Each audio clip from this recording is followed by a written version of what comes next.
حج کرنے والے کے لیے حج مبرور کا بدلہ صرف جنت ہے۔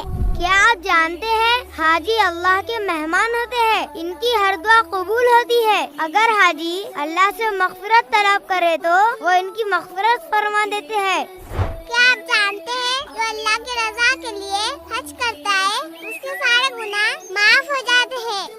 کیا آپ جانتے ہیں حاجی جتنے قدم چلتا ہے اللہ تعالیٰ ہر قدم کے بدلے ایک گناہ معاف کرتے ہیں، ایک نیکی لکھتے ہیں اور جنت میں ایک درجہ بلند کرتے ہیں، اور ایک نیکی 1,00,000 نیکیوں کے برابر ہوتی ہے۔ کیا آپ جانتے ہیں جب کوئی حاجی تلبیہ کہتا ہے یعنی اللہ اکبر لا الہ الا اللہ اللہ اکبر وللہ الحمد، اس کے دائیں بائیں تمام پتھر اور درخت سب تلبیہ کہتے ہیں، یہاں تک کہ زمین ادھر ادھر یعنی مشرق و مغرب سے پوری ہو جاتی ہے۔ کیا آپ جانتے ہیں حج پر خرچ کرنا اللہ کے راستے میں خرچ کرنے کی طرح ہے، جس کا ثواب 700 گنا تک ہے۔